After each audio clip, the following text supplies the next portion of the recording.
Hello, I'm Winnie. Do you know what is money management? Let me share with you now.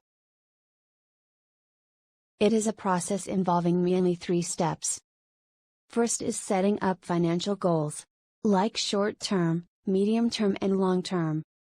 These are born to guide people in understanding their financial needs, and help them prepare for the next step, budgeting. This is about listing out all incomes and expenses and documenting them as records at a regular basis, like monthly or weekly, based on the idea of separating earning into different parts, such saving and piggy bank, donation, fixed and variable expenses. One key concept in budgeting is paying yourself first, which is to serve one with mental reward and a sort of emergency fund for safeguard purpose. The last one is wealth building. It includes making and saving money as following the budgeting plan and financial goal setup we have covered before, in addition to an important concept: money investment. Usual examples in Hong Kong contain putting money in bank as interest-bearing time deposit, purchasing stocks and bonds, as well as buying real estate. In the following time, I will tell a story about Ben. Please be aware of what he does and find out any problems related to money management. Also, try to suggest what Ben can do in the future. Ben, a 24-year-old boy, gets a full-time and monthly wage of $15,000. He does budgeting every month, but doesn't purchase personal insurance. He also saves regularly and sets up emergency fund, with so far $100,000 in total. One day, his friend asks him for a loan of $90,000, because of business failure. Ben sympathizes his friend and lends the money out at the end.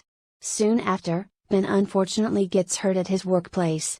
His company has brought in employee insurance for him, but he can't recover his wage loss fully from it. As Ben doesn't purchase personal insurance, and has just lent out huge of his saving, his liquid cash is not enough to pay credit card debt on time and to sustain his living. Well, let's pause for a while. Do you know what Ben shouldn't do? Alright, the answer's Ben shouldn't borrow sort of his emergency fund without considering thoroughly. Any more? Okay, he also shouldn't try to lend the loan, because it's kind of encouraging unhealthy money management of his friend, since there's a concern that his friend may keep relying on his help. What's about the suggestion to Ben? Something he can do in the future? One of them is Ben should make other investments and purchase personal insurance to diversify his living risk, after repaying the credit debts. Also, he should think twice whenever borrowing money to others, and lend only if he ensures he could sustain his life in the future. That's all what we can learn from Ben's story.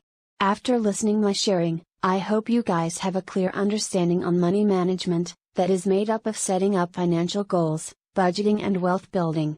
Remember, regular steady contributions is an excellent way to build a large nest egg. Thank you for listening, and hope you won't be the next Ben.